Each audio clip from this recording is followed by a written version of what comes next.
Hare Hare Krishna. Krishna. Thank you. मेरा yes privilege है कि मैं आप सबके साथ हूँ आज। एंड आप काफी समय से काफी कंटेम्प्रेरी टॉपिक्स पे आप चर्चा कर रहे हैं। I am happy to be here. Thank you. Yes yes, thank you so much Prabhu for joining us. So before we start for the topic of the day, आज का जो विषय है उस पर चर्चा करने से पहले मैं तो ये जानना चाहूंगा प्रभु कि जैसे ही हम लोग विज्ञान के बारे में सुनते हैं तो साइंटिस्ट की बातें आती हैं, वहां पे जो वैज्ञानिक होते हैं उनकी बातें आती हैं और उसको आध्यात्मिकता से थोड़ा सा अलग करके देखा जाता है। तो सबसे पहले तो ये जानना चाहूंगा कि क्या जो आध्यात्म है, जो हम ज्ञान की बात करते हैं और विज्ञान की बात करते हैं, और आध्यात्म और विज्ञान कितना जुड़ा हुआ है और क्या इसमें इंटर रिलेवेंस है, किस प्रकार से हम इसमें समानता देख सकते हैं और किस प्रकार से दोनों को जोड़कर देख सकते हैं, उसी से आज के कार्यक्रम की शुरुआत करना चाहूंगा प्रभु। यस, यही सवाल वास्तव में मुझे आध्यात्म की ओर ले आया था। तो हम कह सकते हैं कि विज्ञान एक बड़ा पर्वत है ज्ञान का, और आध्यात्म भी एक पर्वत है बड़ा ज्ञान का। और ये दोनों के बीच में एक बहुत बड़ी खाई आ गई है। तो इन दोनों के बीच में क्या हम कोई सेतु बना सकते हैं? यही एक तरह से मानवता की सबसे महत्वपूर्ण खोज है। तो जी। एक तरह से कहते हैं science is the study of matter, spirituality is the study of what matters. कि विज्ञान जो है वो भौतिक तत्व का अध्ययन करता है। तो जी। आध्यात्म जो है वो क्या तत्व महत्वपूर्ण है, व्हाट मैटर्स, वह महत्वपूर्ण है। अर्जुन जब जब युद्ध करने वाले थे कुरुक्षेत्र के में, तो उनको वो धनुर्विद्या में निपुण थे। उस समय का जो विज्ञान था, तंत्र ज्ञान था, वो उनके पास उस समय था। पर उस समय व्हाट मैटर्स, युद्ध करना चाहिए या नहीं करना चाहिए, वह सवाल उनके मन में था। और उस सवाल का जवाब उनको भगवदगीता के ज्ञान से दिया गया है। तो एक तरह से कह सकते हैं कि साइंस का एक अपना डोमेन है, उसकी एक जगह है, और आध्यात्म की एक जगह है। और दोनों एक तरह से मानव के लिए महत्वपूर्ण है। हमारे वैदिक संस्कृति में आयुर्वेद है। अभी जी। आयुर्वेद ये विज्ञान है। और विज्ञान मतलब क्या है कि अधिकांश रूप से वह it looks for natural explanations for natural phenomena. क्योंकि जो भी हुआ है इस भौतिक जगत में, वो भौतिक स्तर पे उसका क्या कारण है वो खोजने का प्रयास करते हैं वो।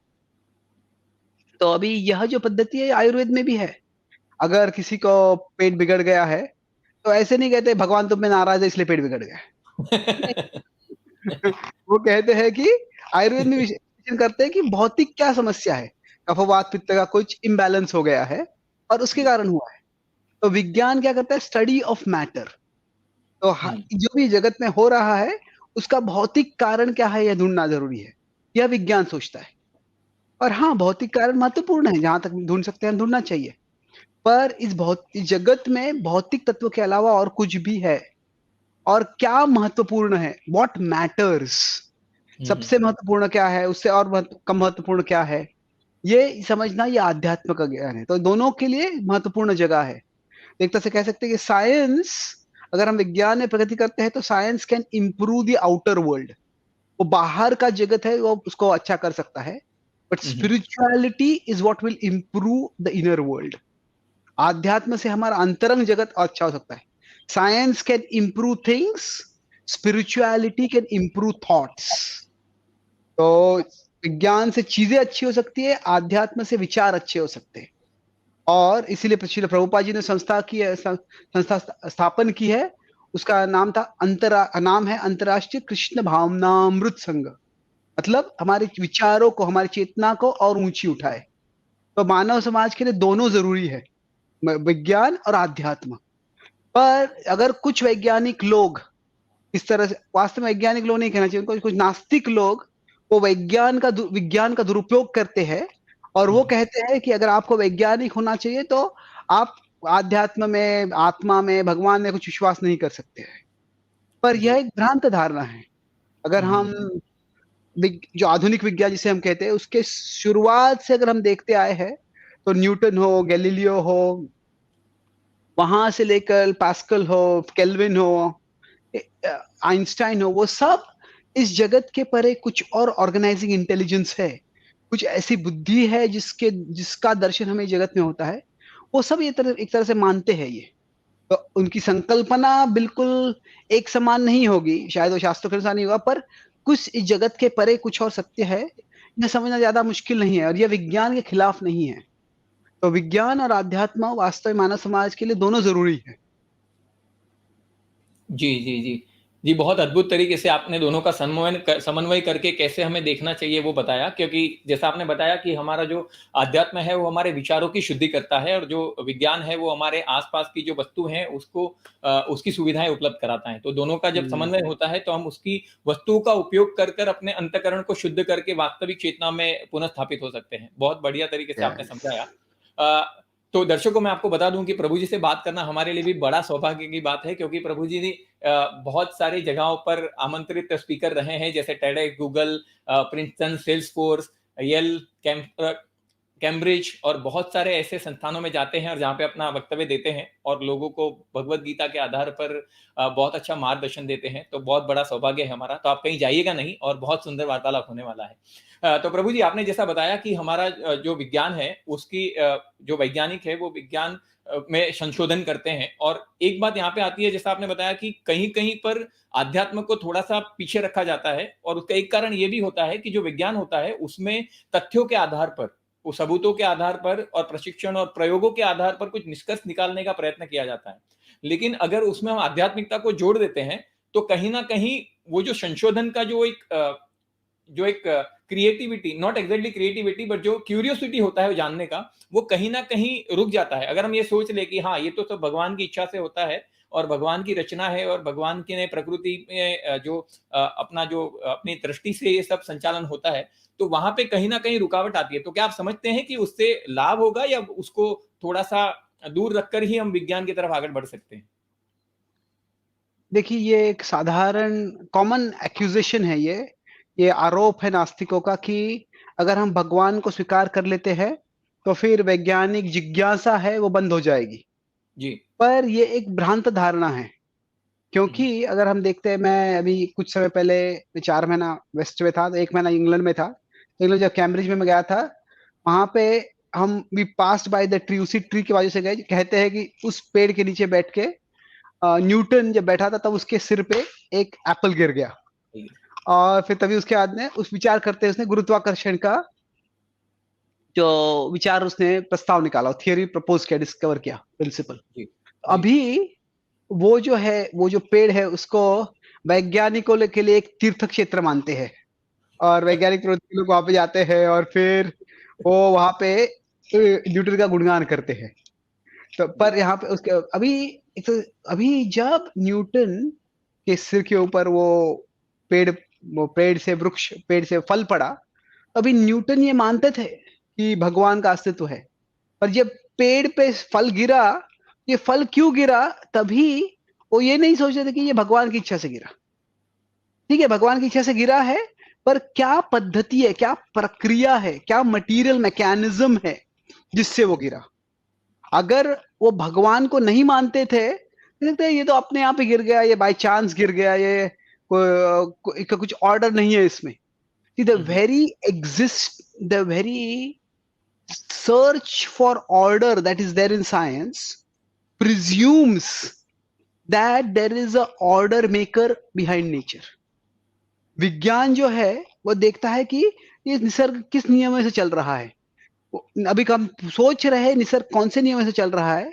इस खोज के लिए क्या जरूरी है, यह मानना कि निसर्ग नियमों से चलता है। और निसर्ग अगर चांस से चल रहा होता तो नियम को खोजने की कोई संभावना ही नहीं होती, का विचार ही नहीं हम्म, आता। तो actually Newton himself said it best, और कई लोगों ने कहा है, अलेक्जेंडर पोप ने कहा है, हमारे शास्त्रों में भी सांख्य में तत्व आता है कि जो वैज्ञानिक खोज है, न्यूटन ने कहा था कि I O father I think thy thoughts after thee. जो आपने विचार किया है वही विचार मैं अब करने का प्रयास कर रहा हूं। मतलब भगवान ने ये जगत को किस प्रक्रिया से चलाने की पद्धति बनाई है, वहां हमें ढूंढना है। तो इसलिए ओम पूर्णमदः पूर्णमिदम, जब हम जी, समझते हैं कि भगवान पूर्ण है और भगवान ने जो सृष्टि जो बनाई है वह भी पूर्ण है। जो पूर्ण है मतलब क्या है कि इसमें अपनी यंत्रणा है, जिससे इसमें अपनी प्रक्रिया है, इसके अपने अपने सिस्टम्स है, मैकेनिज्म्स है जिससे कार्य करती है। और वो मैकेनिज्म्स को खोजने की उत्सुकता और बढ़ जाती है हमें। मान लीजिए एक सिंपल उदाहरण है कि अगर कोई क्रॉसवर्ड पजल है, हमको सॉल्व करने का प्रयास करना है। अगर हमको वो क्रॉसवर्ड पजल सॉल्व करना है तो सबसे पहले हमें ये विश्वास होना चाहिए कि ये सिर्फ कुछ ऐसे ही यहाँ पे कुछ लेटर्स नहीं लिखे हुए, इसे दिमाग से लेटर्स लिखे हैं और उसमें मुझे कौन से शब्द निकलते हैं, मुझे वो अक्षरों से शब्द ढूंढना है। जी मतलब क्या है, वो सॉल्व, अगर मैं सॉल्व करने की इच्छा ही नहीं होगी, विचार भी नहीं आएगा, अगर मुझे लग रहा है कि इसमें कोई ये अपने आप रैंडमली बिना किसी ऑर्डर के, बिना किसी पद्धति के ये सब लेटर यहाँ पे लिखे हुए हैं। तो अगर हम विज्ञान कहते हैं, विज्ञान ये एक तरह से नेचर का क्रॉसवर्ड पजल सॉल्व करने का प्रयास कर रहा है कि यहाँ पे ये है, यहाँ पे ये है, यहाँ पे ये है, तो अभी इसमें क्या पैटर्न है, ये क्या नियम है इसका, ये क्या है, ढूंढ रहे हैं हम। तो अभी ये ढूंढ क्यों रहे हैं, क्योंकि हमें विश्वास है कि ये सारा जो नेचर का क्रॉसवर्ड पजल है, निसर्ग की जो योजना है, वो कुछ रैंडम नहीं है। So the actually faith in God is fuels our curiosity. It doesn't stop our curiosity. हमारी जिज्ञासा बढ़ती है, इसीलिए हमारे शास्त्रों में अथा तो ब्रह्म जिज्ञासा बताया गया है। आप जिज्ञासा करो। तो शास्त्र तो you can say faith and curiosity both go together. जी जी बिल्कुल बिल्कुल, बहुत सही कहा आपने प्रभु जी कि law implied the law maker. जिस प्रकार से हम बताते हैं योजनाएं हैं, सिद्धांत है, उसके नियम बनाए हैं, तो डेफिनेटली उसके नियम करता भी होंगे। तो विज्ञान, जैसा आपने उदाहरण दिया जो एप्पल का, तो वो एप्पल इसके पहले भी अगर गिरता तो वो जमीन पे ही गिरता, मतलब वो लॉ गुरुत्वाकर्षण का जो सिद्धांत था, जो प्रिंसिपल्स है, वो पहले भी था, but now the scientist have discovered that. तो आप जो सही बता रहे हैं कि किस प्रकार से जो वैज्ञानिक होते हैं वो उसमें संशोधन करके ये जानने का प्रयास करते हैं कि किस प्रकार से कार्य कर रहा है। उसमें कोई नई खोज नहीं की जाती है, बल्कि जो भगवान ने ऑलरेडी बनाया हुआ है, उनकी संचालितता में जो कार्य कर रहा है उसको समझने का प्रयास किया जाता है विज्ञान की दृष्टि से। yes. जी, तो जैसे वैज्ञानिक की बात आती है, तो वास्तवता में अभी आपने जो बताया उसके हिसाब से हम ये समझ पाए कि वैज्ञानिक वही है कि जो उसमें संशोधन करे और भगवान के बनाए हुए नियमों को समझने का प्रयास करे। तो जैसे अभी हम लोग आज का जो टॉपिक है उसके बारे में थोड़ा सा चर्चा करेंगे कि आज का जो टॉपिक है उसमें ओपनहेमर जो मूवीज आया है उसमें भगवत गीता को कोट किया गया है। तो पहले तो मैं ये जानना चाहूंगा कि जो साइंटिस्ट है, जो एटम बॉम्ब जिन्होंने जिसको बनाया और जिसके बारे में ये प्रचलित है कि हाँ उनके कारण ही बना, फिर उनको उसने टेस्ट किया, तो वास्तव में व्यक्ति कौन है उसके बारे में छोटा सा परिचय देंगे, तो फिर उसके बाद हम उससे जुड़े हुए प्रश्न आपसे पूछेंगे। ओके, यस, बिफोर आप एक पॉइंट मैं बोलना चाहूंगा। सबसे पहले तीन चीजें हैं, एक है थीस्टिक, आस्तिक, एक दूसरा है नास्तिक जी, एक थीस्टिक, और बीच में है नॉन थीस्टिक। नॉन थीस्टिक मतलब वो भगवान के बारे में विचार नहीं करते। तो जो टेक्निकली जब विज्ञान जब फंक्शन करते हैं तो scientist are functionally non theistic. जो व्यवहारिक रूप में जब कार्य करते हैं तो भगवान है या नहीं है ये उनके लिए तभी रेलेवेंट नहीं है। जब एक डॉक्टर है वो किसी को इन्वेस्टिगेट कर रहा है कि आपको क्या खराबी है, अगर कोई मैकेनिक है वो देखे कार में क्या प्रॉब्लम है, कोई इलेक्ट्रॉनिक्स इंजीनियर वो कंप्यूटर को देख रहा है, वो ये सोचा कि अभी वो देखा यहाँ पे मटेरियल मैकेनिज्म क्या है, हर जगह पे अभी भगवान की इच्छा से ये कंप्यूटर खराब हो गया अभी, तो भगवान से प्रार्थना करो कंप्यूटर ठीक हो जाएगा, ऐसा भाव नहीं। क्या है कि अभी शास्त्रों में भी कैसे पता है कि जब अर्जुन को युद्ध करना है तो अर्जुन देखते हैं इसके पास ये शस्त्र आ रहा है तो इसकी प्रतिक्रिया मैं इस तरह से करूंगा। तो क्या है, मतलब फंक्शनली व्यवहारिक रूप से जब हम कार्य करते हैं तो ये भगवान ने सृष्टि बनाई है ओम पूर्णमय, तो हर चीज में ऐसे नहीं है कि हम भगवान का स्मरण कर सकते हैं but we don't see God as the cause of every specific thing.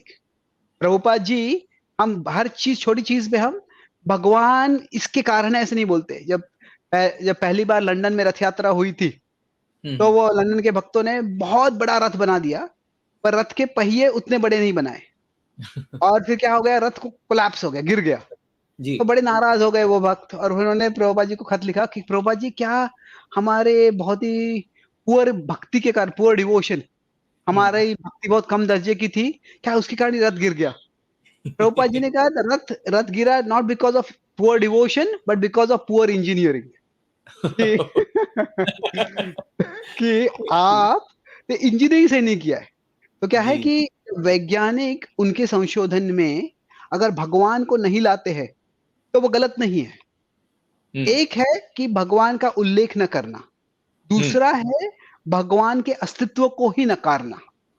तो इसीलिए हम्म। नॉन थीस्टिक और एथीस्टिक इसमें अलग है। तो कुछ लोग विज्ञान इस तरह से कर सकते हैं कि विज्ञान से वो भगवान का निष्कर्ष निकाल सकते हैं। कुछ लोग ऐसे हैं कि भगवान का मुझे है पता नहीं, पर मुझे क्या करना है, मुझे इसका भौतिक तत्व पे इसका विश्लेषण करना है।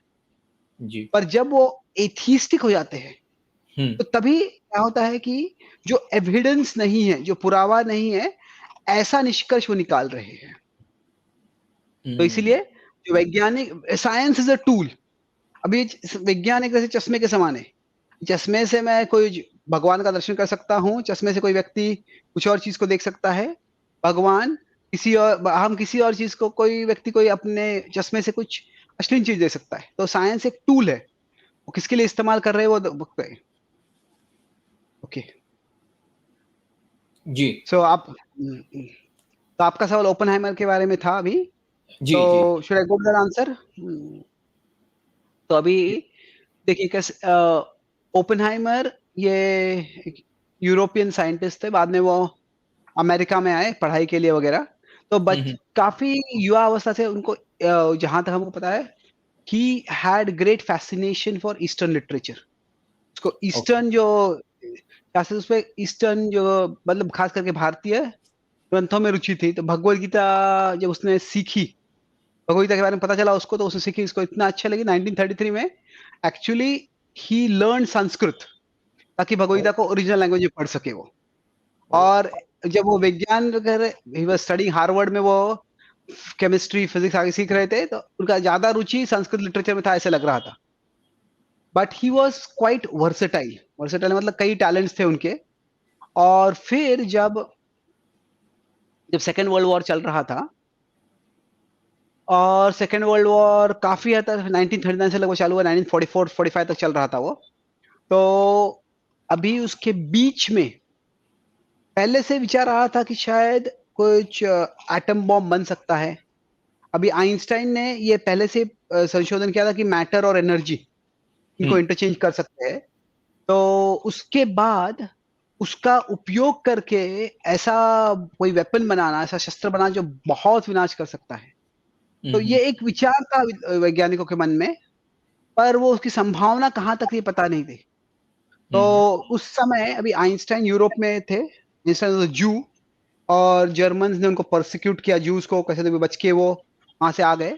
तो आइंस्टाइन को कहीं से ऐसे खबर मिली कि हिटलर एटम बॉम्ब बनाने के काफी करीब आ गया है।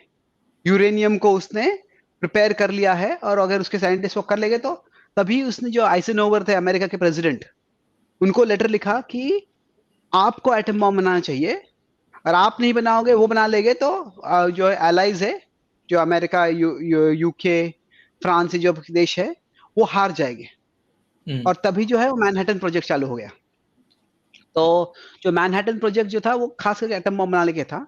और उसके one of the leading scientist के जो हेड थे वो ओपेनहाइमर था।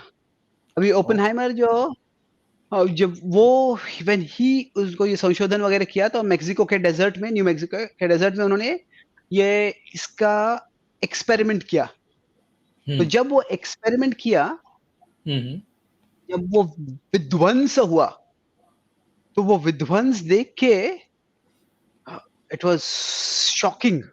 जो हम्म। उस प्रकार से, उस मात्रा पे विध्वंस कोई मानव कर सकता है, हमारी कोई यंत्रणा कर सकती है, यह उस समय के लिए, मतलब रिसेंट रिकॉर्डेड ह्यूमन हिस्ट्री में, हम्म। ये अनप्रेसिडेंटेड था।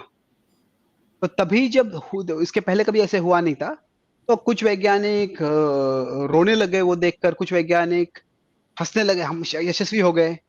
तो तभी हम्म। आइजनो सॉरी ओपेनहाइमर ने ये पर्टिकुलर श्लोक कोट किया था कि कालोस्मि लोकक्षय कृत प्रवृद्धो। तो उसके हम्म। पास कोई और ट्रांसलेशन था, तो death I have become the destroyer of the worlds. मैं मृत्यु बन के आया हूं लोगों का विनाश करने के लिए। तो अभी ये जो है, ये भाव क्या है उसमें कि एक तरह से जब अर्जुन, हम देखते हैं शुरुआत में युद्ध करने के लिए तैयार नहीं थे, क्योंकि अर्जुन सोचे थे ये युद्ध करेंगे तो इतना सारा विनाश होगा और वो विनाश से हमें रोकना है। पर एक तरह से भगवत गीता एक ऐसे परिस्थिति में बताई गई है कि when good people have no good choices, अच्छे लोगों के पास कुछ अच्छा पर्याय है ही नहीं, दो पर्याय है और दोनों एक तरह से बुरे ही है। तो अभी कौन सा कम बुरा है वो देखना है। अभी युद्ध करेंगे तो उससे काफी विनाश होने वाला है, पर युद्ध नहीं करेंगे तो क्या होगा? युद्ध नहीं करेंगे तो दुर्योधन जैसे राजा को राज्य, न केवल राजा पहले से था वो, पर अभी उसको कोई चैलेंजर नहीं रहेगा, उसको कोई थ्रेट नहीं रहेगा, उसको कोई प्रतिस्पर्धी नहीं रहेगा, तो फिर वो कितना विनाश करेगा, कितना विध्वंस करेगा, इसकी मन कल्पना भी नहीं कर सकता है। तो it was like violence to stop greater violence, ऐसा युद्ध जिससे कि, ऐसा हिंसा जिससे कि और हिंसा को रोक सके। तो जब अर्जुन ने विश्व रूप देखा तो दो प्रकार के अर्जुन के मन में विचार आते हैं। पहले जब देखते हैं वो, अभी विश्वरूप दर्शन जो है वो 11वें अध्याय में बताया गया है, और 11वें अध्याय में 15वें श्लोक से लगभग 31वें श्लोक तक अर्जुन अपना वर्णन करते हैं। तो जब पहले विश्वरूप दिखाते हैं उनको, तो अर्जुन का भाव होता है विस्मितोस्मि, औसम, ये क्या अद्भुत दृष्टि है, नान्तम न मध्यम न पुनस्तमादिम पश्यामि विश्वेश्वर विश्वरूप, इसका कोई अंत नहीं है, इसका कोई शुरुआत नहीं है, इसकी कोई मध्य नहीं है, ये नभस्पुषम दीप्तमनंतमीर्यम, आसमान तक स्पर्श कर रहा है। ये क्या दृश्य है, उससे विस्मितोस्मि, विस्मय हो रहा है। पर विस्मय से धीरे धीरे जैसे अर्जुन देखते हैं तो क्या देखते हैं कि इस विश्वरूप के मुंह से अग्नि आ रही है, सारे योद्धा उसके मुंह में जा रहे हैं, तो वो विस्मय से भय होने लगता है। तो इंग्लिश में दो शब्द होते हैं, आओ, आओ एक शब्द होता है AWE, मतलब हमसे कोई बड़ी शक्ति दिख जाती है तो उससे हमको क्या होता है कि उससे हम एक अनुभव करते हैं। तो आओ से दो शब्द आते हैं, एक है आवसम और दूसरा है आवफुल, कि दोनों आओ से ही आते हैं। जो हमसे कोई बड़ी बहुत चीज देख लेते हैं, आश्चर्य होते, प्रसन्न होते हैं, तो उसको आवसम कहते हैं, और बहुत ही भयानक लगती है तो आवफुल कहते हैं। तो अर्जुन का इस तरह से भाव होता है कि ये विश्वरूप कितना विशाल है, कितना महान, ये विस्मय की बात है, पर जो विश्वरूप जो विध्वंस कर रहा है वो इतना भयावह है कि अर्जुन भी कांपने लगते हैं। तो उसी तरह से अभी तभी अर्जुन सवाल पूछते एक तरह से कि आप कौन हो, आख्या ही में को भवानुग्र रूपो, आप कौन हो? अभी ये विचित्र सवाल है एक तरह से, क्योंकि क्या है, अर्जुन ने पहले ही बोला है कि आप विश्वरूप हो जी। अभी साधारणतः कैसे होता है कि जब कृष्ण और अर्जुन बात कर रहे हैं तो अर्जुन के सामने कृष्ण है, पर जब कृष्ण अभी मैं दिखाता, दिव्यम ददामि ते चक्षु, मैं तुमको आंखें देता हूँ विश्वरूप दिखाने के लिए, तो तभी क्या होता है, कृष्ण अदृश्य हो जाते हैं, तो अर्जुन को सिर्फ विश्वरूप दिख रहा है जी। तो इसीलिए अर्जुन के पास अभी कृष्ण नहीं है पूछने के लिए वो कौन है, नहीं वो विश्वरूप से पूछ रहे हैं कि आप कौन हो। अभी आप कौन हो ये क्यों पूछ रहे हैं वो, क्योंकि क्या हो रहा है कि अर्जुन ने पहले बताया विश्वरूप है, अर्जुन को विश्वरूप के बारे में पता है, भगवान ने विश्वरूप इसके पहले दिखाया है, पर इसके पहले जब भी विश्वरूप उन्होंने दिखाया है, वो विश्वरूप में इसके पहले भगवान ने कोई काल रूप नहीं दिखाया है। भगवान दुर्योधन को दिखाया था, यशोदा माई को दिखाया था, तो काल रूप मतलब क्या, वो भगवान का वो रूप जो विध्वंस करता है, जो विध्वंस करता है। तो ऐसा रूप भगवान को भगवान ने पहले कभी नहीं दिखाया है। मान लीजिए हमारा कोई मित्र है, बहुत बचपन से हमको जानते हैं, बड़ा मधुर स्वभाव का है, बड़ा मधुर बोलता है, बड़ा अच्छे कार्य करता है, और अनेक सालों के बाद हमसे मिलते हैं, हम टहलने के लिए मॉर्निंग वॉक पे जा रहे हैं, बातचीत चल रही है, और अचानक कोई 10 गुंडे हम पे हमला कर देते हैं, और एकाएक हमारा जो मित्र कोई मार्शल आर्ट्स मूव दिखाता है और 10 गुंडे सब नीचे गिर गए जी। हम उसके बाद देखेंगे आप कौन हो, तो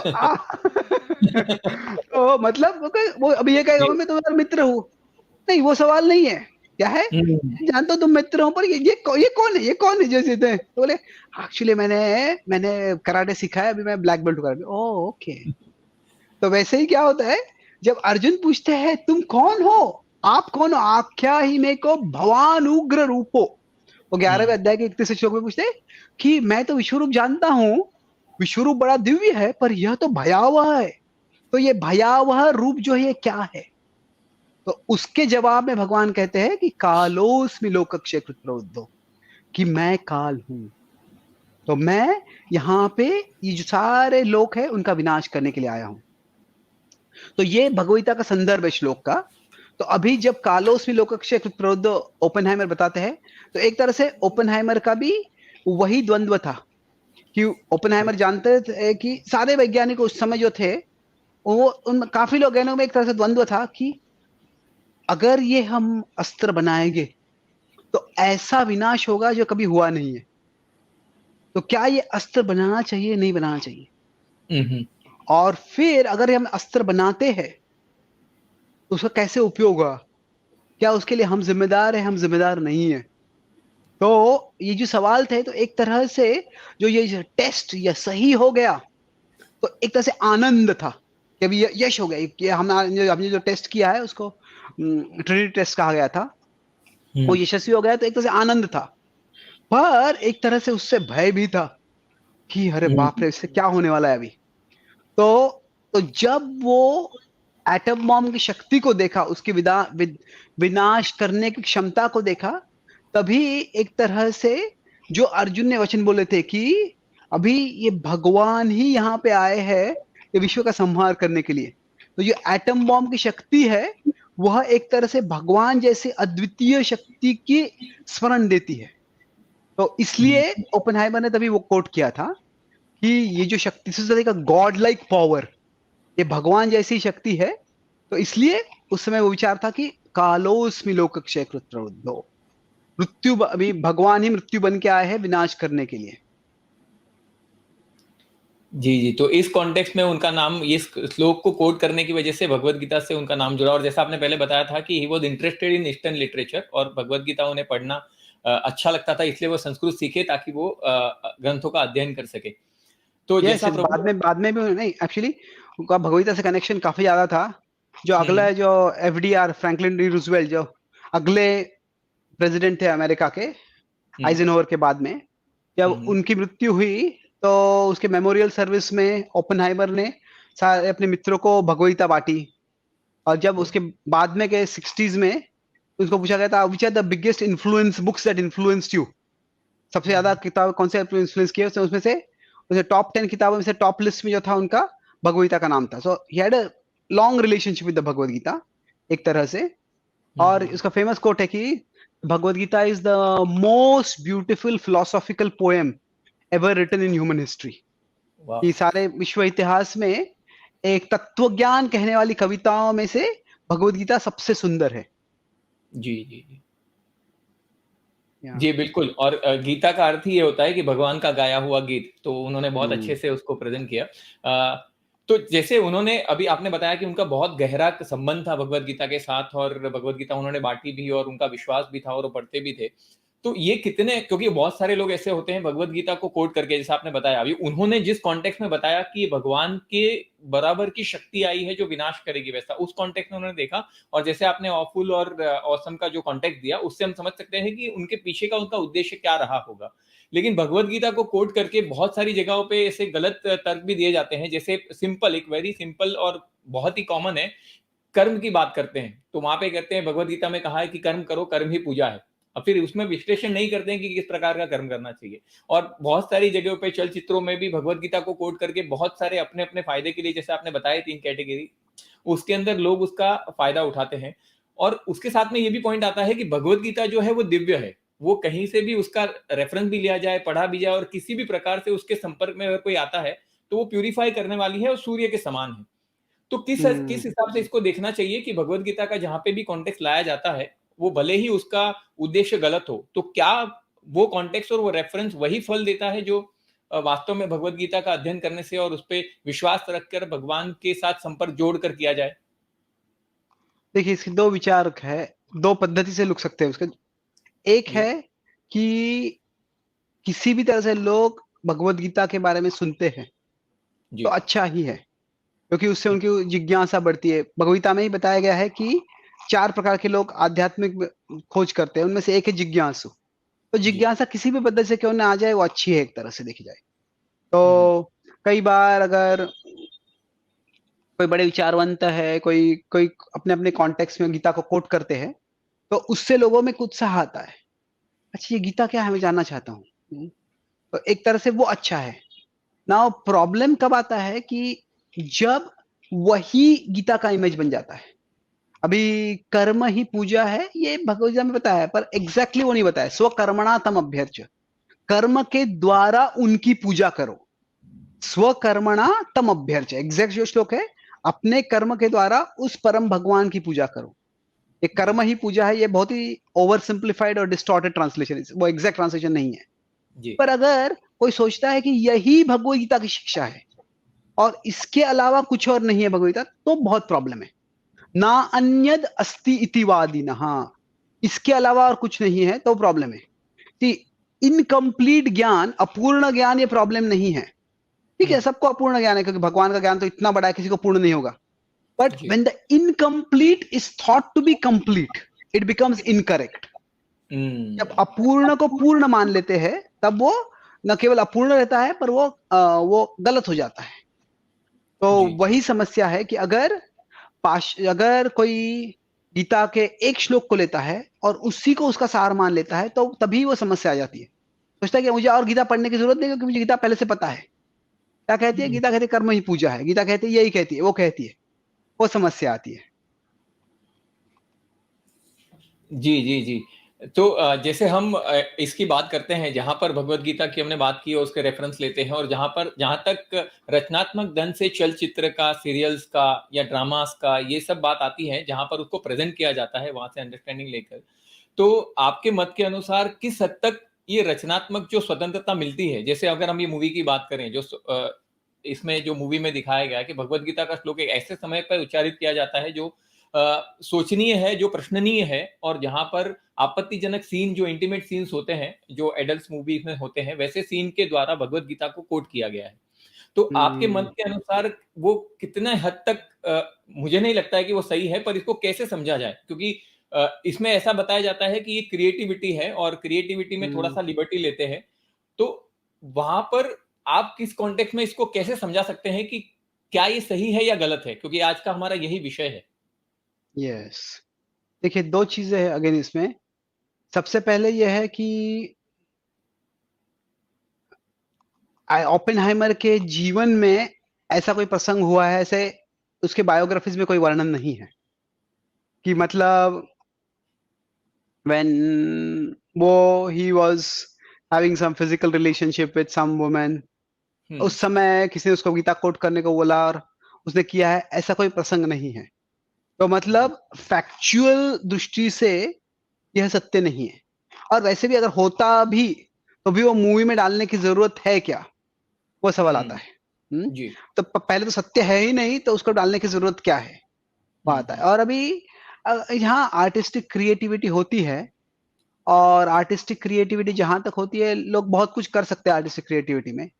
पर जब ऐसा होता है कि जो एक your freedom exist as long as it doesn't touch my nose. मैं मेरे हाथ पैर कहीं भी हिला सकता हूँ चाहिए तो, पर अगर मेरे करेक्ट हाथ पैर हिलने से आपको थप्पड़ लग रहा है, आपको हाँ मुक्का लग रहा है, तो फिर मेरे हाथ पैर हिलाना ये आपत्तिजनक है, ये अलाउड नहीं है। जी तो कैसे है जी कि जो क्रिएटिविटी है उसके लिमिट्स होते हैं, बाउंड्रीज होते हैं। तो ये बहुत डिसअपॉइंटिंग है एक तरह से। कैसे कैसे डिसअपॉइंटिंग है, डिस्ट्रेसिंग है, डिसगस्टिंग है, तीनों है ये। कि जी ये इस तरह से भगवदगीता को जो डिपिक्ट करने की कोई जरूरत थी नहीं। हम्म आर्टिस्टिक दृष्टि से अगर उसको दिखाना है, क्या दिखाना है, एक तरह से कितना विद्वान था वो कि ऐसा भौतिकवादी कार्य करते समय भी भगवदगीता पढ़ता था। तो वो कई और चीजें दिखा सकते हैं। क्या दिखाना था कि वो एक ऐसा व्यक्ति था कि अपने ज्ञान का बहुत अहंकार था उसको, और वो ज्ञान का अहंकार का दिखावा करके वो स्त्रियों को आकर्षित कर रहा था। ऐसा जो भी दिखाना है, उसको भगवगीता इस्तेमाल करने की क्या जरूरत थी? ये ये एक दृष्टिकोण है। And from a artistic point of view, जो गीता का जो उस मूवी का मेन पॉइंट है, जो सार है, वो दिखाने के लिए बिल्कुल इसकी जरूरत नहीं थी। जी जी जी। तो अगर मान लीजिए वो एंटरटेनमेंट की दृष्टि से देखते हैं, देखिए उनको एंटरटेनमेंट के लिए थोड़े एडल्ट सीन जैसे कुछ डालना है, वो किसी और कॉन्टेक्स्ट में भी डाल सकते थे। वो जी यहाँ पे जी। भगवगीता क्यों डालना है? तो कैसे कि मैं अभी पिछले 2014 से लगभग मैं हर साल अमेरिका जाता हूँ, पाश्चात्य देशों में 6 से 9 महीने रहता हूँ। तो वहां पे प्रचार करता हूँ। तो जहां तक वहाँ की संस्कृति है, तो हम्म। कैसे कि वहाँ के लोगों में कुछ धारणाएं हैं भारत के बारे में। जी और ये बड़ी दुख की बात हुई जब मुझे पता लगा कि which is the most famous book from India in the west, कि भारत से सबसे वेल नोन, सबसे प्रसिद्ध बुक कौन सा है? कामसूत्र है। तो India is the land of Kamasutra. तो तो तो पतंजलि का योग सूत्र नहीं है, भगवत गीता नहीं है। योग सूत्र जो लोग योगा करते हैं वो पढ़ते हैं, भगवत गीता जो आध्यात्मिक है वो पढ़ते हैं, बट काम सूत्र पॉपुलर है। तो अभी कुछ हद तक वो लोगों की वो धारणा है कि जो ईस्टर्न इंडियन बुक्स जो है, Indian books are about sexuality. अभी भारत से इतने सारे किताबें आए हैं, उनमें से कामसूत्र एक किताब है। और अगर हम हमारे ट्रेडिशन में देखते हैं, हमारे हमारे न केवल वैष्णव ट्रेडिशन में, पर ब्रॉड वैदिक ट्रेडिशन में, कामसूत्र ये इतना महत्वपूर्ण किताब कभी नहीं रहा है। जी पर कैसे है कि हर व्यक्ति की अपनी चेतना होती है, उस चेतना के अनुसार वो उस प्रकार की किताबों के आकर्षित होता है।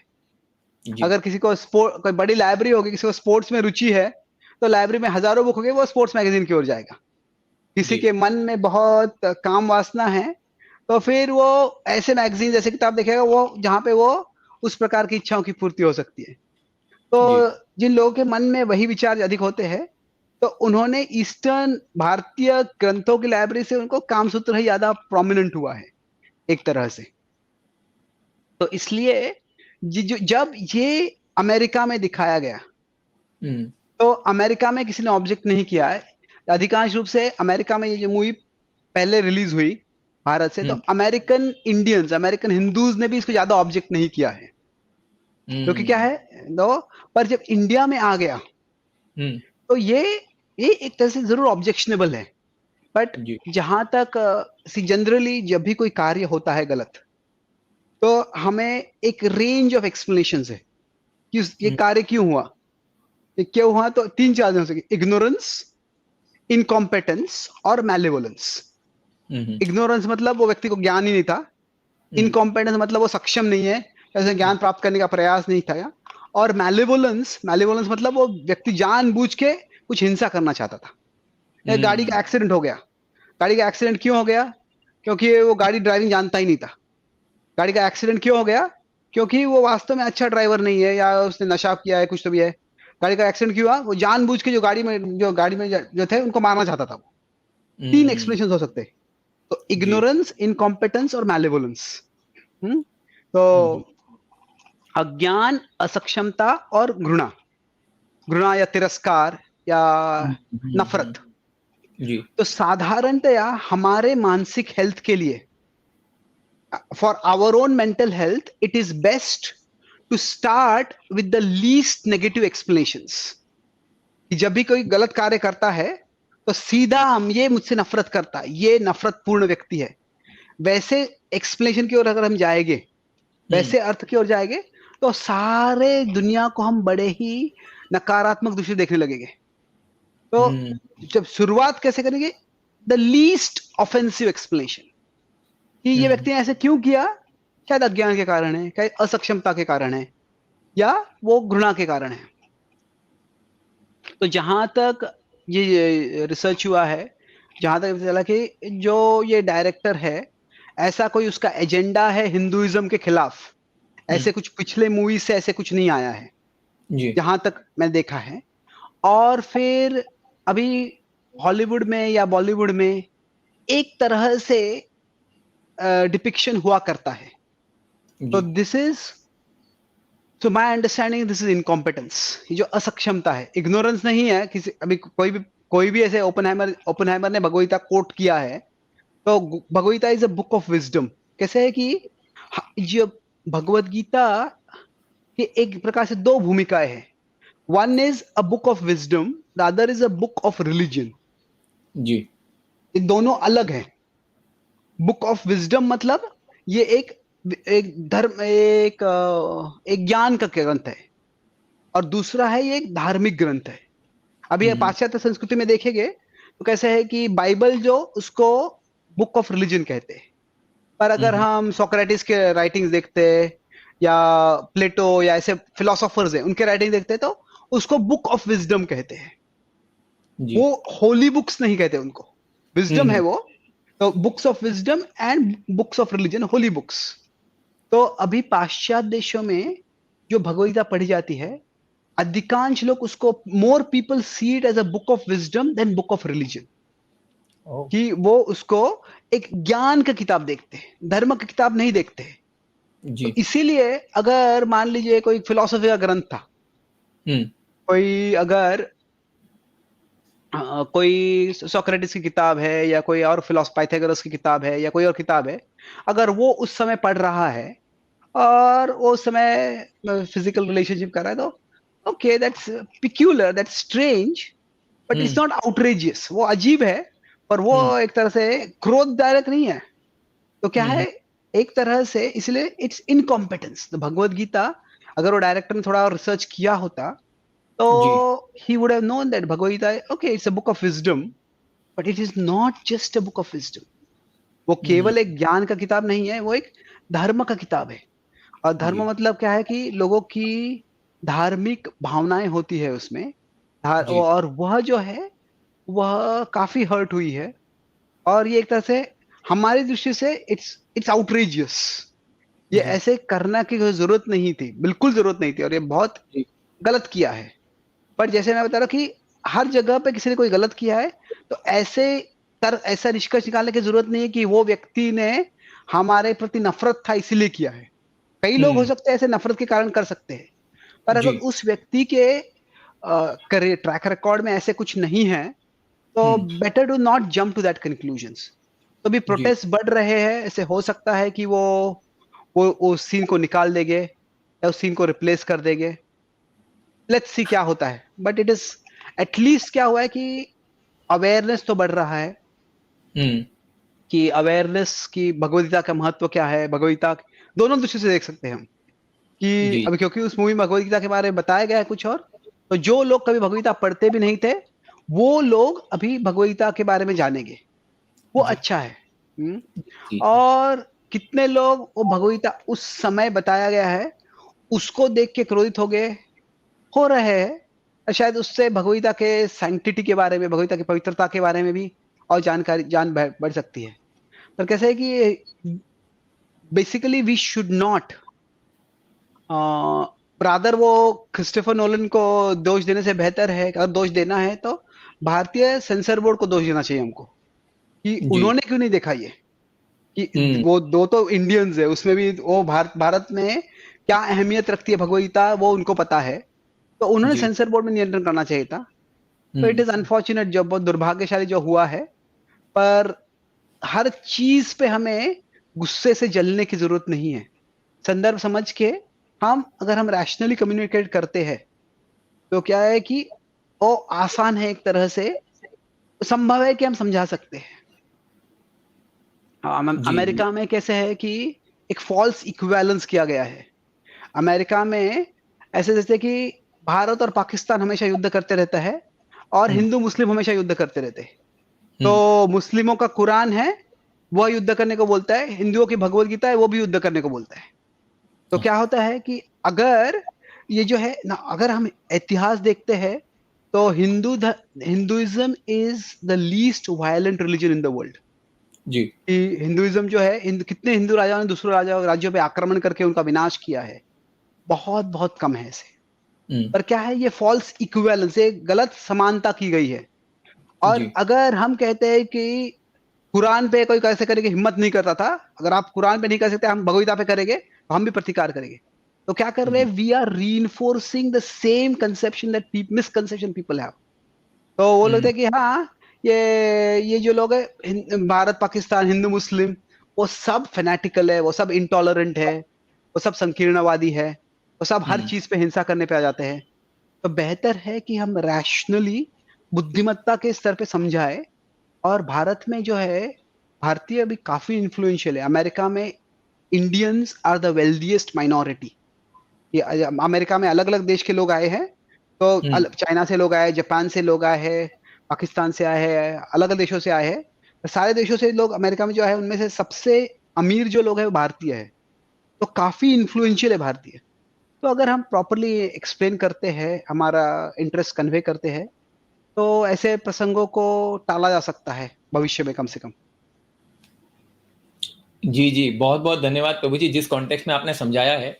प्रभु जी, यहाँ पर जब बात आती है तो ये बहुत ही दुर्भाग्यपूर्ण है और बहुत ही दुख की बात है कि जो भी निर्माता होते हैं, निर्देशक होते हैं, इतनी संवेदनशीलता तो होनी चाहिए कि जब किसी कॉन्टेक्स्ट में हम किसी रिलीजियस बुक को और कोई धर्म का जब भी रेफरेंस देते हैं, तो एटलीस्ट उसके बारे में पहले पता करें। क्योंकि अभी अभी ये मूवी की बात नहीं, इसके पहले भी बहुत सारे मूवीज ऐसे आए हैं।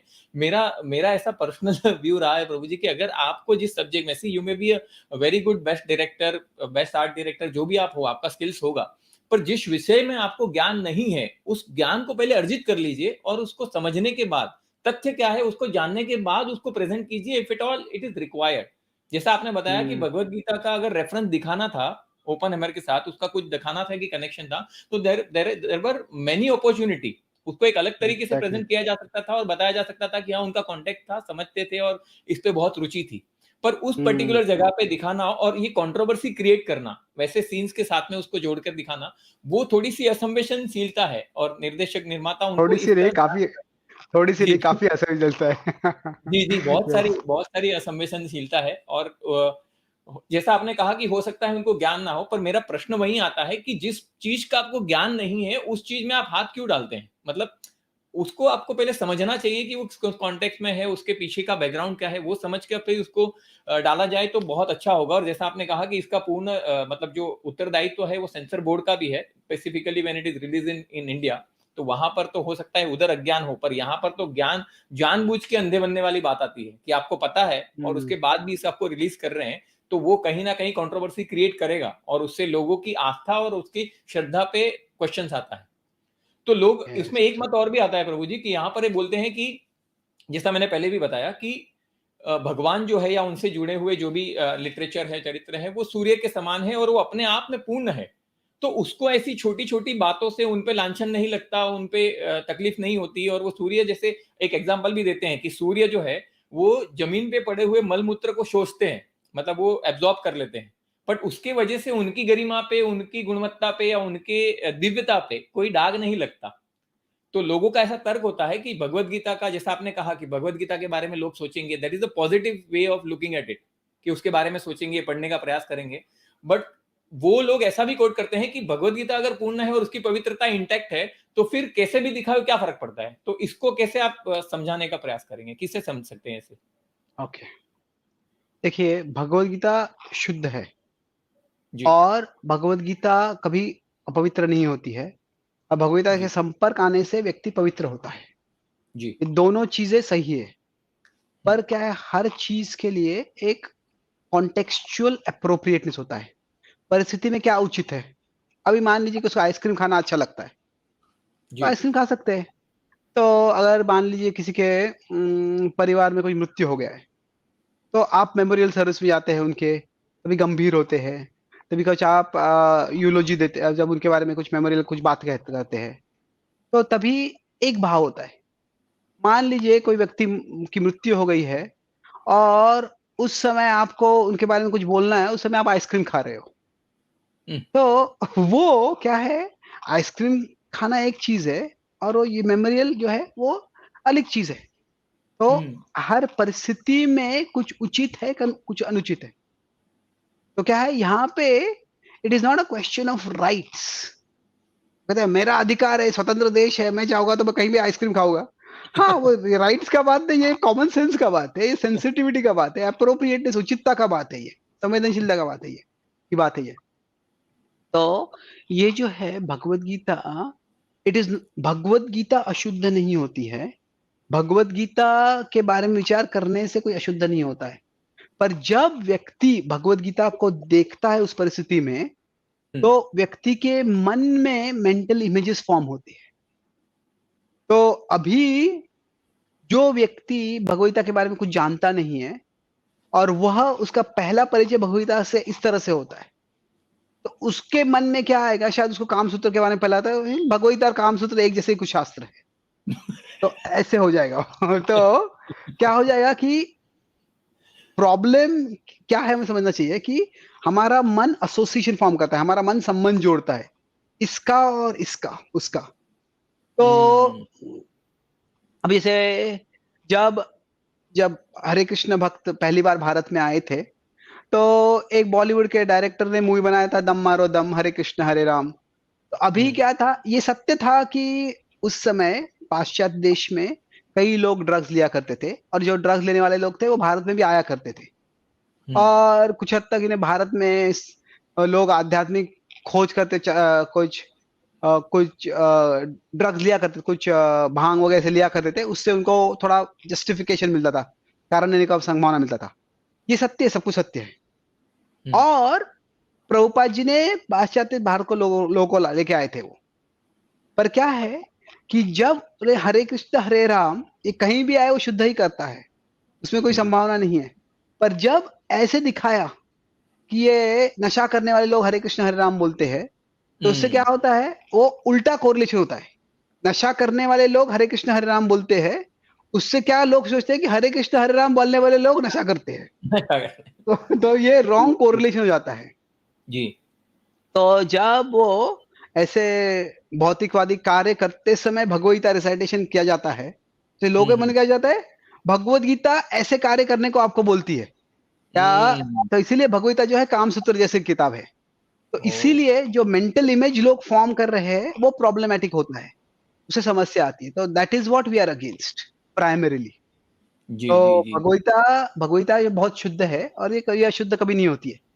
पर जी लोगों के मन में जो जो विचार बैठते हैं, जो चित्र बैठते हैं, चित्र प्रवृत्त होते हैं, वो उनको भगवत गीता के बारे में गुमराह कर सकते हैं।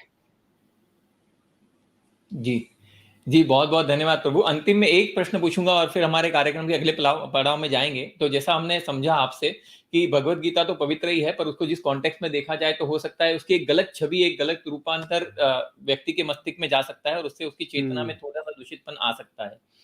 तो भगवत गीता जब हम पढ़ने की बात करते हैं प्रभु जी, तो क्वेश्चन मेरा ये है कि ऐसे जगहों पर जैसा हमने चर्चा की, तो इसका हम लोग निषेध कर सकते हैं, निंदा कर सकते हैं, और कहीं ना कहीं ये मैसेज जो है वो क्रिस्टोफर नोलन या ऐसे कई जो निर्माता निर्देशक हैं उनकी बात, तो उन तक ये बात पहुंचे कि जब भी आप किसी धर्म को और आस्था से रिलेटेड बात करते हैं तो पहले उसे तथ्य को जान सके, और उसकी प्रतिक्रिया यही होगी कि हम ऐसे ना देखें और उसको थोड़ा अपना प्रत्युत्तर कम दे, तो उसकी वजह से उनको शायद ये सिग्नल मिलेगा और हम उसको कुछ हद तक रोक सकते हैं या सेंसर बोर्ड में एप्लीकेशन कर सकते हैं, जो भी वो कर सकते हैं। But the most important thing is our internal consciousness, our respect and honor for Bhagavad Gita or the scriptures or our faith, और हमारा जो धर्म है उसके प्रति हमारी आस्था ना डगे, हमारा विश्वास ना डगे, उसके लिए हमें क्या प्रिकॉशन लेना चाहिए? क्योंकि ये जो एक्सटर्नली सॉल्यूशंस का बात है, रेज करने का बात है, नाराजगी व्यक्त करने का बात है, वो कुछ हद तक सही है, बट हो सकता है कि हम उसे न पार कर सके, न पहुंच सके वहां तक। बट अपनी आस्था, अपने विश्वास और अपनी चेतना को शुद्ध बनाए रखना, वही आदर सम्मान के साथ उसको राइट कॉन्टेक्स्ट में समझना, और हमारे विश्वास को कोई ना हिला सके, इसके लिए आपका क्या सुझाव है कि हमें क्या प्रिकॉशन लेने चाहिए? द बेस्ट वे, सबसे अच्छा है कि हम खुद भगवत गीता को पढ़े, भगवत गीता को समझे और भगवत गीता को समझाए। ऐसे है कि ये भगवत गीता के प्रति अपराध आपने किया है, जी कैसे ये, अगर ये आप बोल देंगे तो ये सही है। पर लोगों को क्या लगता है, अधिकांश लोगों को लगता है कि ये धर्म जो है ये साधारणतः लोगों को उकसा देता है, और जब religious sensibilities are often irrational, कि जब लोग धर्म के रूप से, धर्म के कारण से वो विचलित हो जाते हैं, तो उसका कोई कारण नहीं होता है, उसका कोई रीजन नहीं, कोई लॉजिक नहीं होता है, उसका कोई उसमें दिमाग नहीं होता है, केवल भावनाएं होती है। हम्म, तो एक तरह से भगवद गीता का जो संदेश है वो अर्जुन को भावनाओं को संयमित करके जो धर्म क्या है उसका विचार करके कार्य करने को बताया जाता है। इसलिए कई बार भगवान बोलते हैं कि न प्रहृष्येत प्रियम प्राप्य नो द्विजेत प्राप्य चा प्रियम। कोई अप्रिय चीज होती है तो उससे आप ज्यादा हताश मत हो जाओ। कोई प्रिय चीज हो जाए तो उससे बहुत उछलो मत आप खुशी में। आप आपके धर्म में निष्ठ रहो। तो उसी तरह से अगर अगर सही में हम भगवद का पालन कर रहे हैं तो अभी ये जो हुआ है इससे ज्यादा उत्तेजित होने की जरूरत नहीं है। हम्म, हमारा धर्म क्या है हमें देखना है। हमारा धर्म यह है कि भगवद समझे और भगवद समझाए।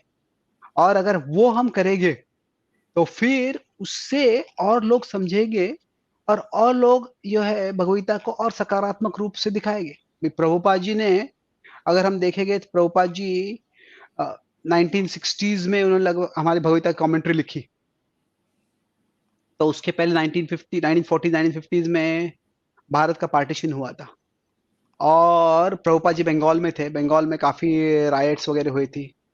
पर प्रभुपाद जी ने अपने गीता के भाष्य में जो ये सारा रिलीजियस इंटॉलरेंस और फाइटिंग वगैरह सब जो है उसको अपने कमेंट्री में कुछ नहीं डाला है उन्होंने। उन्होंने हम्म, भगवद का जो संदेश है वह दिया है अच्छा, और उस पर जोर दिया है। उससे क्या हुआ है कि प्रभुपाद जो ये सरकमस्टेंसेस है सरकमस्टेंसेस से ऊपर उठ के उन्होंने एक यूनिवर्सल मैसेज दिया है। परिस्थिति से ऊपर उठ के परिस्थिति के परे जो हमेशा लागू होने वाला ऐसा मैसेज दिया है। तो उस पे जोर देना जरूरी है। कभी कभी क्या है कि जब ऐसे कोई प्रोवोकेशन होता है ऐसे कोई चीज होती है जिससे कि हम उत्तेजित हो जाते हैं तभी हमारी शक्ति काफी आ जाती है कि ये करना है वो करना है वो करना है। वो अच्छा है तभी कभी तो शक्ति आ गई है। बट कैसे है इंग्लिश में कहते हैं कि the the sacrifice of life is good but the life of sacrifice is glorious. कि अगर आप हम्म, जीवन का त्याग करते हो तो बड़ी बात है। पर त्याग का जीवन जीते हो वो उससे बहुत बड़ी बात है। हम्म, तो जब एक कोई ऐसा प्रसंग होता है हम भगवत गीता के लिए युद्ध करेंगे हम भगवत गीता के लिए चीखेंगे हम भगवत गीता के लिए चिल्लाएंगे वो बोलना आसान है। पर रोज भगवत गीता का अध्ययन करना भगवत गीता के अनुसार हमारा जीवन मोल्ड करना जीवन परिवर्तित करना वह और ज्यादा महत्वपूर्ण है। अगर वो हम करेंगे तो जो हमारे जीवन में परिवर्तन होगा that will be the biggest glorification of the Bhagavad Gita. कि भगवद का गुणगान हमें करना है। अगर हमारा जीवन भगवद से परिवर्तित हो रहा है और वह दुनिया देखेगी वो लोग देखेगी तो उससे भगवद का गुणगान सबसे अधिक पद्धति से हो सकता है। जी, जी। बहुत बहुत अच्छे संदर्भ से आपने समझाया प्रभु, क्योंकि जो परिस्थितियों से प्रभावित नहीं होता है, वही वास्तव में प्रशिक्षण प्राप्त कर सकता है और वही धैर्य धैर्य धारण करके उस परिस्थितियों से ऊपर उठकर उसके वास्तविक कारण को समझ हम्म। सकता है और उसके समाधान के लिए कार्य कर सकता है। और यही प्रभुपाद जी ने अपने जीवन आचरण से बताया है हमें। बहुत-बहुत धन्यवाद प्रभु जी।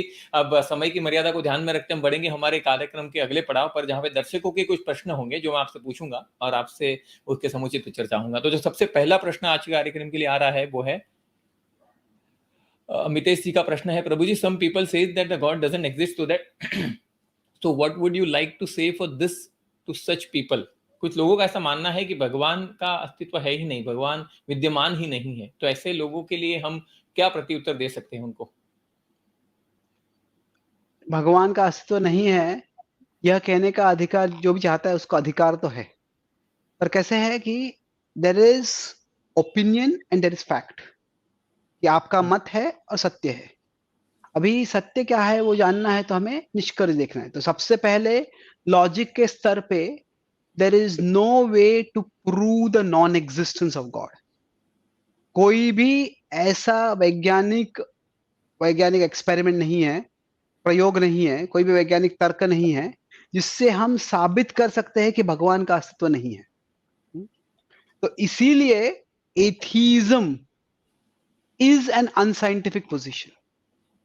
कि विज्ञान से कभी ये स्थापित नहीं हो सकता है कि भगवान का अस्तित्व नहीं है। तो अगर कोई कहता है मैं नास्तिक हूं तो वो अवैज्ञानिक है। सबसे पहली बात है हम्म, विज्ञान से आप ये कह सकते हैं कि साइंस इज नॉन थीस्टिक। कि भगवान का अस्तित्व है या नहीं है इसके बारे में पता नहीं कर सकते हैं क्योंकि विज्ञान भगवान ये विज्ञान के स्टडी के स्कोप के बाहर है। तो अगर मैं मेरे आंखों से देख रहा हूं और मुझे कोई पूछता है ये गुलाब इसका सुगंध कैसा है, तो मैं कितने भी मेरे आंखें 20/20 विजन हो, फिर भी मुझे उसे पता नहीं चलने वाला है। तो विज्ञान जो है आध्यात्म के बारे में बात नहीं कर सकता है, क्योंकि वो विज्ञान भौतिक चीजों के बारे में बात करता है। तो देयरफॉर सबसे पहली चीज है, कोई कहता है नास्तिक है तो यू आर अनसाइंटिफिक। ये आप साइंस के आधार पर नहीं बोल रहे हो, आपके खुद का मत बोल रहे हो। और फिर ये ना, दूसरी चीज ये है कि अगर हम हमारे जगत को देखते हैं तो हम देखते हैं कि इस जगत में ऑर्डर है, ऑर्डर है। और अभी सवाल आता है कि ऑर्डर आया कहाँ से, जो ऑर्डर, जो नियम है, रूल्स है, पैटर्न्स है, ये आए कहाँ से। तो अगर मान लीजिए कोई जुआ खेल रहा है, और उसमें क्या है कि गैम्बलिंग चल रहा है, और कहा गया ये अगर 6 गिरेगा तो आप जियोगे, 6 के अलावा कुछ भी, 6 के अलावा कुछ और भी गिरेगा तो आप मर जाओगे, आपको मार डाला जाएगा। तो पहली बार फेंकते हैं, 6 गिरता है, तो ओके, अच्छा तुम तो लकी हो। दूसरी बार फेंकते हैं, वापस 6 गिरता है, अरे यार, बहुत लकी हो तुम। तीसरी बार भी 6 गिरता है, 10 बार 6 गिरता है, 50 बार 6 गिरता है। तो बोले क्या ये इसके 6 सब जगह पे 6 ही है क्या, क्या चल रहा है ये सब। तो अगर इतने बार अगर 6 गिर रहा है तो फिर वो चांद से संभव नहीं है। तो अगर हम हमारे ब्रह्मांड को देखते हैं तो ऐसे हजारों चीजें हैं जो बिल्कुल वैसे ही है जो मानव जीवन के लिए जरूरी है। अगर हमारी पृथ्वी सूरज से थोड़ी और दूर होती तो फिर इतनी ठंडी होती कि हमारा जीवन मुश्किल हो जाता था। पृथ्वी थोड़ी और पास में होती सूरज की तो वापस हम इतने गर्म होते कि जीवन मुश्किल हो जाता था। अभी जो पृथ्वी में जो जितना ऑक्सीजन है वो अगर थोड़ा कम होता तो फिर हमारा लिए सांस लेना मुश्किल हो जाता था। अगर जो पृथ्वी है उसका जो वर्टिकल एंगल है, मैग्नेटिक पोल जो 23.5 डिग्रीज है, उसके कारण जो होता है वह सीजन होते हैं, उसके कारण ऋतु होते हैं। अगर वो पृथ्वी उस तरह से नहीं होती तो फिर ऋतु नहीं होते, ऋतु नहीं होते तो फिर जो पोषण है वो नहीं होता, हम वापस जीवन नहीं होता। अभी पृथ्वी जो है वो गोल घूमती है, और वो जिस रेट पे घूमती है, हम कहते हैं एक दिन में वो पूरा एक घूमती है, तो वो और थोड़ी तेजी से घूमती तो क्या होता, तूफान और होने लगते थे। और थोड़ी सी धीरे घूमती तो क्या होता था, रात बहुत ठंडी हो जाती और दिन बहुत गर्म हो जाता था। तो अभी ऐसे वैज्ञानिकों ने ही लगभग 200 से अधिक चीजें ढूंढी है, और उनमें से एक भी चीज थोड़ी सी भी अलग होती तो जीवन नाम life as we know it would have been impossible, तो जीवन नामुमकिन होता। तो ये एक बार नहीं, दो बार नहीं, 200 बार वो जो है अपने जुआ का डाइस फेंका है, हर बार वो 6 गिरा है। तो ये अपने आप संभव नहीं है। द मोस्ट लॉजिकल इन्फ्रेंस, तर्क के स्तर पे जितना हम देखते हैं कि जो मिलता है वो हमको इस सब के पीछे कुछ योजना है, और योजना करने वाली बुद्धि है, उसी निष्कर्ष को ले जाते हैं। केल्विन ने कहा था कि little science takes us away from God, but immersion in science brings us right back to God. थोड़े से विज्ञान से व्यक्ति को लगता है अरे हमें सब कुछ समझ गया हूं, अभी भगवान की क्या जरूरत है। पर सही में अगर विज्ञान में गुण में जाते हैं तो immersion in science brings us right back to God, हम वापस भगवान के पास आते हैं। जी, बहुत बहुत धन्यवाद प्रभु जी उत्तर के लिए। बढ़ना चाहूंगा अगले प्रश्न की ओर।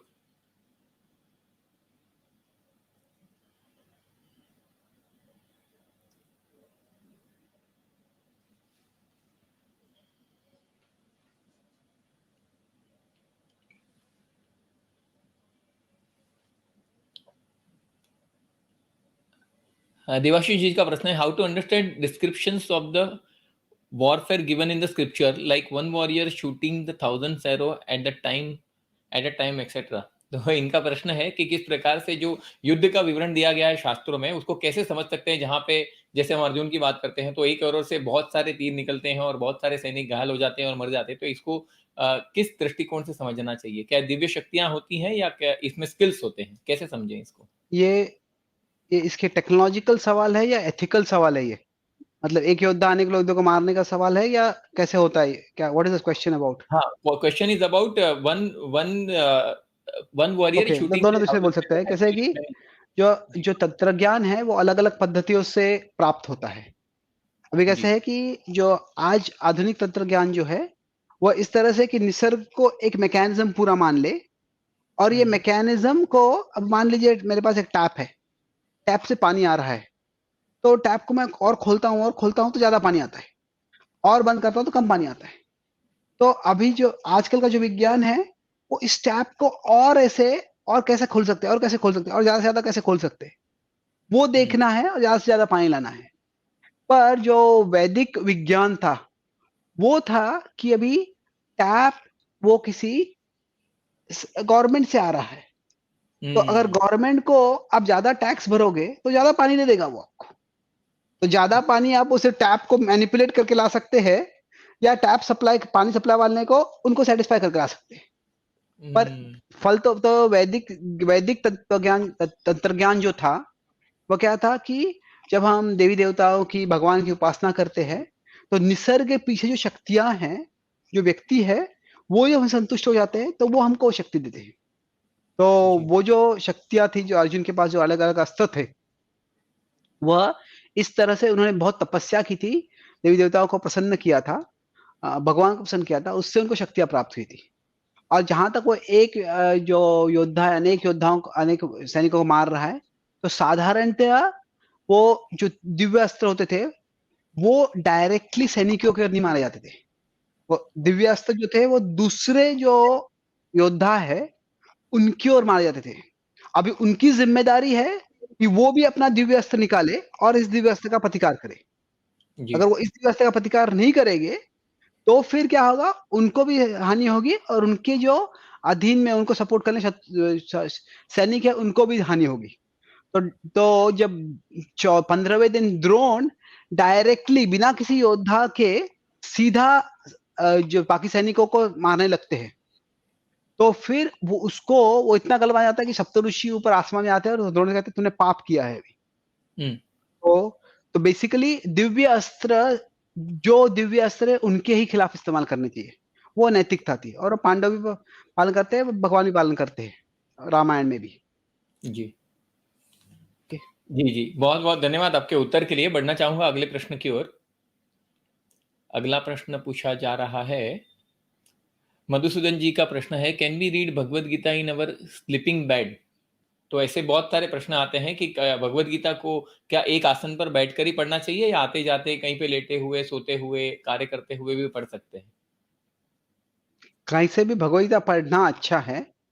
तो अभी बिस्तर पे क्या हम पढ़ सकते हैं? बिस्तर पे पढ़ सकते हैं, खास कर पर क्या है कि हमारा पैर भगवद गीता को स्पर्श नहीं होना चाहिए। वो, जी। और जहां तक है, अगर बिस्तर पे रखे हैं तो हम पढ़ते हुए सो जाते हैं तो फिर वो गिर जाता है, नीचे जमीन पे गिर जाता है, तो थोड़ा वो उचित नहीं है। आप ऐसे कर सकते हैं कि पढ़ना है, रात को पढ़ना है, तो शायद आप इसे, आजकल फोन पे भी भगवद आती है, डिजिटल जी। कॉपीज भी आते हैं, तो डिजिटल कॉपीज बिस्तर पे पढ़ना बेहतर है। तो उसमें अगर गिर जाते तो फोन गिर रहा है, भगवद नहीं गिर रही है, पैर छू रहा है, तो बेसिकली वहां पे पढ़ना प्रॉब्लम नहीं है, पर वो पढ़ते समय बाकी जो कुछ कार्य हो सकते हैं उससे, उससे भगवद के प्रति हम जो आदर का भाव रखना चाहिए वो नहीं नहीं रहेगा, ऐसा हो सकता है। जी, जी, जी। जी, बहुत-बहुत धन्यवाद आपके उत्तर के लिए। बढ़ना चाहूँगा अगले प्रश्न की ओर। सौरभ कुमार का प्रश्न है, हरे कृष्णा प्रभु जी, मैं भगवद गीता की टीचिंग ऑफ अपनी लाइफ में अप्लाई करना चाहता हूँ, बट समझ नहीं आता कि कहाँ से स्टार्ट करूँ। I have read Bhagavad Gita 3 time, please guide. तो इन्होंने भगवद गीता पढ़ ली है, पर उससे समझ में नहीं आता है कि उनसे, उनके जो टीचिंग्स है वो लाइफ में कैसे अप्लाई कर पाएँ, क्योंकि इनिशियली समझना थोड़ा-सा डिफ़िकल्ट होता है और इन्होंने 3 बार पढ़ चुके हैं। तो आपसे मार्गदर्शन चाहते हैं। Gita lives through those who live the Gita, कि भगवद को समझना है तो जो भगवद जी रहे हैं उनके जीवन से हम भगवद को समझते हैं। तो अगर भक्तों का संग करते हैं, जो भक्त भगवद के अनुसार अपना जीवन जीने का प्रयास कर रहे हैं, उनके सामने भगवद को कैसे अप्लाई करना है वो समझना आसान हो जाता है। संग बहुत महत्वपूर्ण है इसके लिए। जी। जी। प्रभु जी, समय की मर्यादा को ध्यान में रखते मैं आपसे कुछ फटाफट क्वेश्चन पूछूंगा और उसके आपके संक्षिप्त में आंसर चाहूंगा। तो सबसे पहला जो क्वेश्चन आ रहा है, अगला प्रश्न वो है, ईशा पुरोहित का प्रश्न, हरे कृष्णा प्रभु जी, गीता में कृष्ण कहते हैं कि हमारा मन को हम भक्ति में लगाएं तो मन शांत होगा। मैं नाम जप कर रही हूँ पर फिर भी मैं अपने एंजाइटी एंड फियर को कम नहीं कर पा रही हूँ। अभी मन जो है, जो भगवान का स्मरण है, भगवान का नाम है, कभी-कभी ये एक पेन किलर के रूप में काम करता है और कभी-कभी एंटीबायोटिक के रूप में काम करता है। तो अगर एंटीबायोटिक होता है, उसका परिणाम तुरंत नहीं आता है, कुछ समय लगता है, पूरा कोर्स कंप्लीट करना पड़ता है।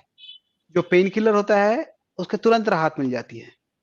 तो कभी-कभी जप जो होता है, वो अगर आपको एंटीबायोटिक के समान लग रहा है, तो भक्ति में अलग विधियाँ है, कीर्तन भी है। कीर्तन कई बार पेन किलर जैसे लगता है, आप कीर्तन में लग जाओ, थोड़ा मन शांत हो जाता है। और फिर भक्ति का अगर आप कीर्तन से थोड़ा मन, अगर जप करना है, आप आधा घंटा जप करना चाहते हो, तो फिर 5 मिनट से कीर्तन से शुरू करो, कीर्तन शुरू, मन शांत हो जाएगा उससे और फिर आप जप में लग सकते हैं। तो क्या है कि पेन किलर और एंटीबायोटिक, हम दोनों काम, हमको जब कोई बीमार है और दर्द होता है, तो दोनों ज़रूरी है। तो हम एंटीबायोटिक से पेन किलर की अपेक्षा नहीं कर सकते हैं। और पेन किलर जो है, उसके लिए जो आपको भक्ति का जो अंग आपको अच्छा लगता है, उससे आप शुरुआत कर सकते हैं और जप की ओर आगे आ सकते हैं उसके बाद में आप। जी, बहुत बहुत धन्यवाद उत्तर के लिए। अगला प्रश्न है भरत जी का, भक्ति करना भारत में आसान है या विदेश में? भक्ति करना हर जगह मुश्किल है।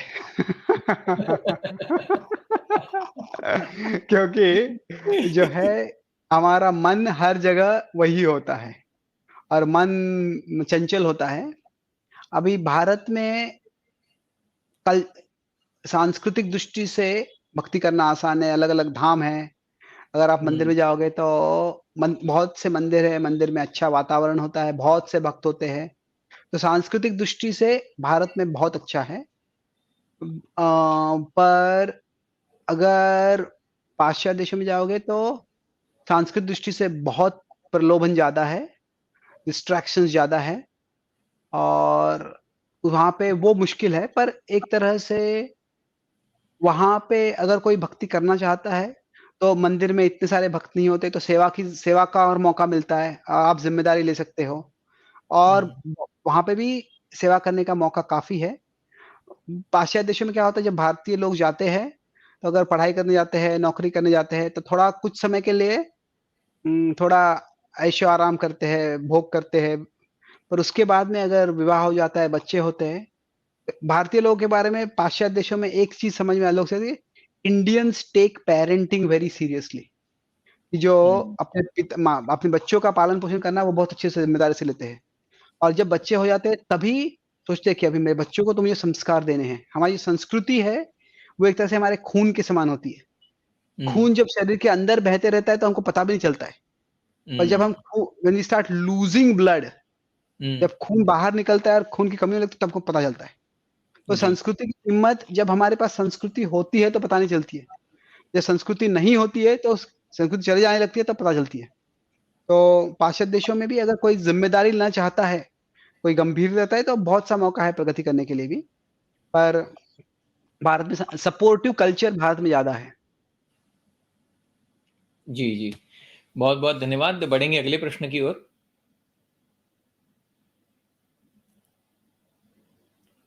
शयन जी का प्रश्न है, हरे कृष्णा प्रभु जी,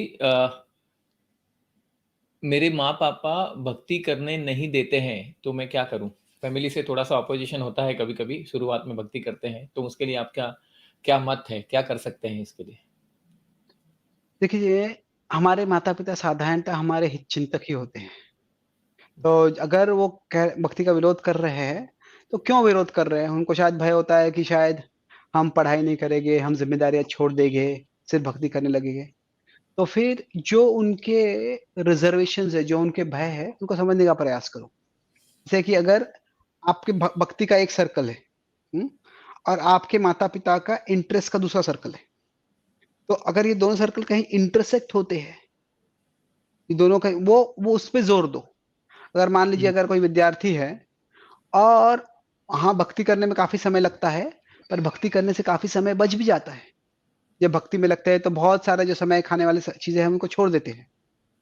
तो फिर क्या होता है, वो छूट जाते हैं वास्तव में एक तरह से। उस समय तो अगर कोई भक्ति करता है और उससे वास्तव में उसका वो अच्छे से पढ़ाई कर रहा है, उसके अंक इंप्रूव हो रहे हैं, तो माता पिता का विरोध चला जाएगा। तो जो उनके कंसर्न्स है, जो उसको एड्रेस कर लेते हैं, तो फिर वो उनका विरोध कम हो जाएगा। और जो अगर आप भक्ति कर रहे हो, तो आप ये भक्ति कर रहे हो, उनके फेस में हर चीज हर समय बताने की जरूरत नहीं है। कि हम सबको अपना अपना स्पेस होता है, कि आप आपकी भक्ति थोड़ी डिस्क्रीटली करते रहो। भगवद गीता में कहते हैं कि आप दूसरों का मन विचलित मत करो, और दूसरों के द्वारा खुद के मन को विचलित मत करो। यस्मान नो द्विजते लोको लोकान नो द्विजते चैया। तो इस तरह से आप अपने भक्ति का प्रयास करो, जिससे कि वो विचलित ना हो, और जिस चीज से वो विचलित हो रहे हैं उसको शांत करने का प्रयास करो। धीरे धीरे उनका जो विरोध है कम हो जाएगा। जी जी जी। बहुत बहुत धन्यवाद प्रभु जी हमसे जुड़ने के लिए, और समय की मर्यादा है, हमें यहीं पे विराम लेना होगा। और मैं आपसे फिर से धन्यवाद करता हूं कि आपने समय निकाला, हमसे जुड़े, और जिस प्रकार से आपने तर्क की दृष्टि पे, दार्शनिकता की दृष्टि पे, व्यवहार की दृष्टि पे जिस तरह से संदर्भ दे के आज का जो एक विचलित विषय था और जो चर्चा में रहा है, वैसे विषय को भी आपने बहुत सहजता से हमें समझाया, और किस प्रकार से अपनी आंतरिक श्रद्धा और अपने विश्वास को कैसे बचा कर रखें और क्या प्रतिक्रिया देनी चाहिए, बहुत अच्छे से आपने उसका निरूपण किया। तो बहुत बहुत धन्यवाद। भगवान से बस वही प्रार्थना है कि आप इसी प्रकार से देश विदेश में भगवद गीता का प्रचार करता रहे, आपका स्वास्थ्य अच्छा रहे, और बहुत सारे लोगों को एक सकारात्मक रूप से आध्यात्मिकता से जोड़ सके। जो आपका स्पिरिचुअलिटी और जो साइंस का जो कनेक्शन है, मैंने दर्शकों को बताया था कि ऐसा अनोखा मेल, ऐसा सम्मेल आपको कहीं देखने नहीं मिलेगा, तो वो आपने प्रमाणित किया फिर से। तो बस भगवान से वही प्रार्थना है कि आप इसी प्रकार से सेवा करते रहे, और आपकी कभी कुछ सेवा करने का हमें अवसर मिले। बहुत बहुत धन्यवाद प्रभु जी। थैंक यू, बहुत अच्छे सवाल पूछे आपने। Thank you so much for the opportunity. Hare Krishna. Hare Krishna.